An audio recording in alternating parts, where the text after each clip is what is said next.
ભૂમિબેન એ આવો આરતીબેન બેહો. હા ભૂમિબેન હું તમને કહું હા કે હાલો ને આપણે કઈક ઉજાણી કરીએ ને કઈક નાસ્તો બનાવીએ ને બધા ભેગા મળીને ખાઈએ. અમને તો આપણે ભેગું કેદીનું નથી કાંઈ ખાધું. ના આરતીબેન મારે તમારે ભેગું કાંઈ નથી કરવું. તમે બહુ લોભિયા હો. મને તમારા મેળ નો આવે. લે કા ભૂમિબેન મારા મેળ નો આવે. લે તમને હું તો આમ જો કારખાનાની કહેવાઉં. મારે તો ઘરના કારખાના રહ્યા ભૂમિબેન. તમને તો ખબર જ છે. અને હું પૈસા વાપરું ને એવા ક્યાં કોઈ વાપરી શકે હે. તમને ખબર જ છે ને. હવે આવો આરતીબેન તમે એક જણા 5 માણાનું ખાઈ જાવ તમારા મેળ જ ન આવે. તમે ગોટા કરો ને એવું નો મેળ આવે મને. તો ભૂમિબેન તો હે ને આપણે ભાગમાં કરીએ પછી તો કઈ ગોટો નંબરે ને. હા ઈ વાત સાચી છે આરતીબેન ની બેન. આપણે ભાગમાં નાસ્તો કરીએ. હા હમણાં કેટલા દીથી કઈ ભેગું આપણે નાસ્તોય નથી કર્યો, ભેગું ખાધુંય નથી. તો ભાગમાં મેળ આવે આપણે. બરાબર ને ભૂમિબેન ભાગમાં તો બેન ભાગમાં કરીએ આપણે. તમારી બેનની ઈચ્છા હોય તો કરીએ પણ શું બનાવવું હું અને ઘરમાં કઈ વસ્તુ હે નહીં. તો ભૂમિબેન પાઉંભાજી બનાવવી કાં વધતા બેન. હા એ પાઉંભાજી બનાવીએ મજા આવી જાય. હું હમણાં પાઉં લઈ આવું બહારથી. તમે ભાજી ઘરે બનાવી નાખો.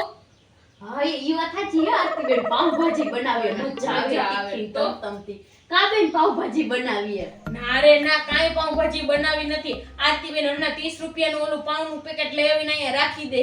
બધું એમ કે બનાવો. આટલું બધું બકાલું ને તેલ ને બધી વસ્તુ નાખીને બનાવવાનું નહીં. પાપડ ને સલાડ ને કેટલી બધી વસ્તુ એમાં જોઈએ. ના રે ના. અને ઓછામાં આરતીબેન તો એમ કે ના બ્રેડ ઘીમાં શેકો. તો ઘીમાં જ શેકવો પડે. ના રે ના પણ મને એવું પોહાય જ નહીં. એવી કાંઈ પાઉંભાજી બનાવવી નથી.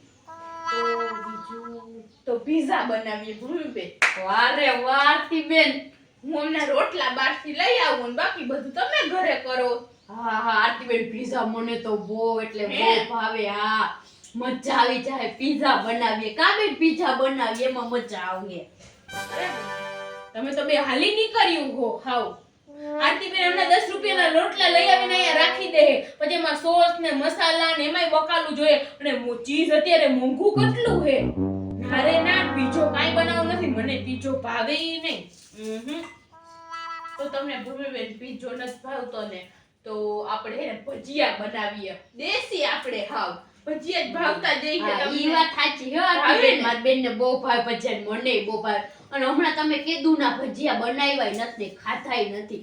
ભજીયા ફાઇનલ કરીએ. મજા આવી જાય. મોટા વેસણના લોટનું પેકેટ લેતી આવું ભૂમિબેન. હા હા તો બેન ભજીયા તો બનાવીએ ને. ભજીયા કઈ પાણીમાં તળાય છે? અવડું મોટું તબડકું તેલનું મૂકવું પડે તો એમાં ભજીયા તળાય. અને એમાં ડુંગળીના ટમેટાના બટેટાના કેટલી જાતના એમ કે અમારે ભજીયા ખાવા હે. અને એમાં કેટલો ખર્ચો થાય. આરતીબેન તો એક બેસનનું પેકેટ લઈ આવીને રાખી દે હે. ના હો ભાઈ એવું કાંઈ બનાવવું નથી. આરતીબેન ગોટા જ કરે. તો તમે જ કયો હવે હું બનાવવું. બેન હું શું કહું કે તો સસ્તામાં એ બટેટી નહોતી લઈ આવી. એનું તો શું કરું એની આપણે ભૂંગળા બટેટા બનાવી નાખીએ તો ઈ થાય. ઈ મજા આવે કે નહીં. હા ઈ થાય. ઈ વાત સાચી છે. તો આરતીબેન ને બટેટા ભૂંગળા ભાવવા જોઈએ. હા મને તો ભૂંગળા બટેકા ભાવે હો. બનાવીએ ભૂંગળા બટેટા બનાવીએ. ઈ વાળા બટેટા મજા આવે. તો ફાઇનલ કરો. હા ઈ તો ભૂંગળા મારી તરફથી બટેકા તમારી તરફથી. બરાબર ને? બરાબર ભૂમિબેન? હા બરાબર બરાબર. તો જા બેન તું હે ને બટેટા બનાવી આવ. હા ચાલો હું મસ્તીના બનાવી આવું. હા બનાવી.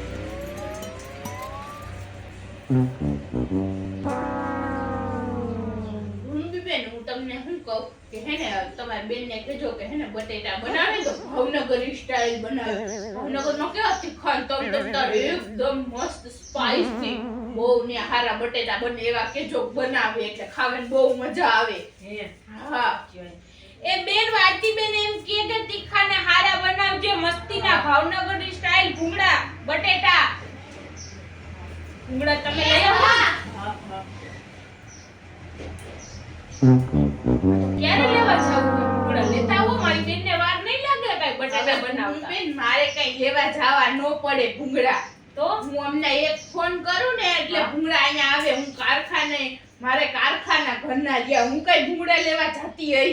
હે હા અમને એક ફોન કરું ને એટલે ભૂંગળા ઘરે તમારી હે હા ફોન કરું જોઈ કેટલા ભૂંગળા જોહે ભૂમિબેન ભૂંગળા તમારા બે બેનોના 3 અને તમારા હે પેકેટ ને હા હા પેકેટ 3 પેકેટ મારા અને 3 પેકેટ મારા બેનના અને તમારે તો મારા કરતા વધારે ખાવા જોઈએ એટલે 2 વધારે એટલે તમારા 5 ઈ ગણીને લઈ આવો આ મંગાવી દીધો તો 15 પેકેટ તો જોઈએ જ તે નહીં હા 15 પેકેટ તો 5 પેકેટ વધુ ભૂમિબેન કેમ કે પછી તમારે હોય તો ખાવા થાય ને તમારે તો હાલે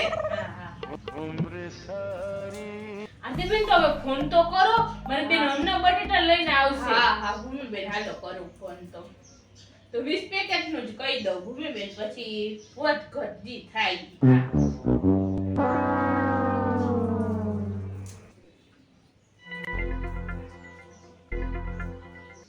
હેલો એ હા હું અહીંયા ભૂમિબેન ત્યાં છું તો મને 20 પેકેટ ભૂંગળાના આપી જાવ ને લે તમે બહાર છો નહીં આવી શકો ઠીક સારું હાલો એવું છે હું કીધું ભૂમિબેન તમારા ભાઈ તો બહાર છે એવું નહીં આવી શકે બસ ને કર્યો ને આરતીબેને ગોટો આરતીબેન તમારા અવાનવા હોય એટલે જ હું તમારી હારે કઈ ભાગમાં ન કરું એ બેન હવે કઈ બટાટા બનાવતી નહીં કઈ ભૂંગળાનો મેળ નથી થયો લે કા હું થયું બેન બટેટા તો બની ગયા આમ જો હું તો થાળીમાં કાઢતી હતી હજી તો એક થાળી કાઢીને લઈ આવું ત્યાં આટલી વારમાં થયું હું બટેટા બનાવી નાખ્યા હું તને કહેતી હતી ને કે આરતીબેન ના અવાજ હોય આરતીબેન ના ગોટા જો હવે કઈ કરવું નથી આપણે તો ભૂમિબેન તમારા બેન નો કર્યો લે કાર્તિબેન તમારા તરફથી તો હતા ભૂંગળા એટલે તો અમે બટેટા બનાવ્યા જો બની ગયા હવે તમે તમારા ભાઈ ક્યાંક અર્જન્ટ બાર વયા ગયા તો એમાં હું શું કરવી હવે આવી શકે એમ જ નથી તમારા આરતીબેન આવા જોઈ હાવ તો ભૂંગળાનો મેળ કર્યો જ નહીં હવે આપણે બટેટાને શું કરવાનું હવે ભૂમિબેન એવું થોડું હોય બટેટા તો એકલાય ખવાય લે ભૂંગળા આરે અમે નક્કી કર્યું તું તો એકલા કેમ ખાવા તો એકલા બટેટા ખાવાના હોય કઈ ભૂંગળા આરે ભૂંગળા બટેટા હોય આરતીબેન તો જો તો તમે નહીં ખાવ ને નારેના કેમ ખાવા ભૂંગળા કેમ બટેટા ખાવા તો હું ખાઈ જાય તમે તો ભૂંગળા જ કરો તો તમે ભૂંગળા વિના ખાવો જ નહીં કામ કરો હવે હું જાઉં અને હું મારા ઘરે ખાઈ લઈ આરતીબેને કેવું કર્યું જો તો હું તને પહેલા જ કહેતી હતી તને બહુ શોખ હતો આરતીબેન આરે ભેગો નાસ્તો કરવાનો પહેલાથી તને તો ખબર જ છે ને કે ઈ ગોટા કરે જ રાખે તને એના સ્વભાવની નથી ખબર હવે આરતીબેન આરે વ્યવહાર કટ હવે તો વ્યવહાર કટ કરી નાખું પણ અત્યારે તો પહેલા કે હું ભૂંગળા ભાગમાં કઈ અત્યારે બટાટા આપડા લઈ ગયા તારી મહેનત જ ગઈ પણ તું જ નહોતી સમજતી એકેય વાતમાં નાસ્તો કરવો હવે આરતીબેન આરે વ્યવહાર રાખવો જ નથી